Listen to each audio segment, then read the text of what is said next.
రాష్ట్ర బడ్జెట్పై వైకాపా నాయకులు విమర్శించాలని విమర్శించడమే తప్ప పసలేనిది అర్థం లేనిదని, రాష్ట్ర బడ్జెట్లో అభివృద్ధికి సంక్షేమానికి సమ ప్రాధాన్యత ఇవ్వటం జరిగిందని, అన్ని శాఖలకు నిధులు కేటాయించారని, సూపర్ 6 పథకాల అమలుకు అవకాశం కల్పించారని టీడీపీ రాష్ట్ర కార్యదర్శి వెంకటిల సురేంద్ర కుమార్ పేర్కొన్నారు.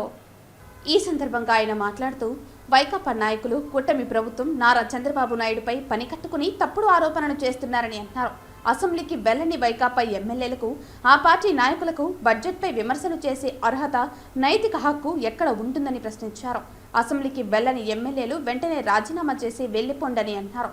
చిత్తూరులో వైకాపా రాష్ట్ర అధికార ప్రతినిధి భూమన కరుణాకర్ రెడ్డి వగైరాలు నిన్న చేసిన తప్పుడు ఆరోపణలు తీవ్రంగా ఖండిస్తున్నామన్నారు. చంద్రబాబు నాయుడు ఎప్పుడు మోసపూరిత వాగ్దానాలు చేయరని, తనకు సాధ్యమైన హామీలు మాత్రమే ఇస్తారని, ఇచ్చిన హామీలను నెరవేర్చే సంస్కృతి ఆయనదని అన్నారు.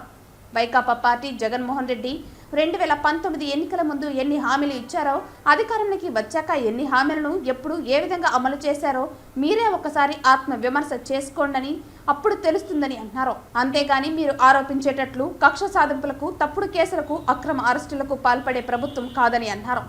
ఆ విధంగా చేసినట్లయితే వైకాపా నాయకులు ఎవరూ బయటకు వచ్చి మాట్లాడే పరిస్థితి ఉంటుందా అని ప్రశ్నించారు. రాజకీయ విమర్శలు, కూటమి ప్రభుత్వ విధానాలలో లోపాలు ఉంటే, వైఫల్యాలు ఉంటే వాటిపై విమర్శలు చేస్తే అటువంటి వారిపై చర్యలు తీసుకోవటం ఉండదని అన్నారు. వైకాపా నాయకులు ప్రభుత్వంపై అసంతృప్తిగా ఉండొచ్చు కానీ ప్రజలు సంతృప్తిగా ఉన్నారని అన్నారు. మీరు ఎన్ని తప్పుడు ప్రచారాలు చేసినా ప్రజలు మిమ్మల్ని నమ్మరని, మీరు మళ్ళీ అధికారంలోకి వచ్చేది లేదనే విషయం గ్రహించాలని అన్నారు. పూటకొక డ్రామా ఆడుతూ ఆరోపణల మీద ఆరోపణలు చేస్తూ కాలు వెలిపిస్తున్నారు. నిన్న కొన్ని చేశారు. చంద్రబాబు నాయుడు గారు మోసపూరిత వాగ్దానాలు ఇచ్చి అధికారంలోకి వచ్చాడు. అదేవిధంగా ఇచ్చిన హామీలను అమలు చేయకుండా, దాని మీద శ్రద్ధ పెట్టకుండా వైకాపా కేడర్ను భయభ్రాంతులు చేసి తొక్కేయడం కోసం పోలీసులను ఉపయోగించుకొని తప్పుడు కేసులు పెట్టి జైలు పంపించేస్తున్నారని చెప్పి మొసలి కన్నీరు కాచడం జరిగింది. నేను ఒకటే చెప్తున్నా వైకాపా నాయకులు, చంద్రబాబు నాయుడు గారు ఎప్పుడు కూడా మోసపూరిత వాగ్దానాలు ఇవ్వరు. ఇచ్చిన వాగ్దానాలను అమలు చేసిన చరిత్ర చంద్రబాబు నాయుడు గారిది. మీరు 5 సంవత్సరాల అధికారంలో ఉన్నారు.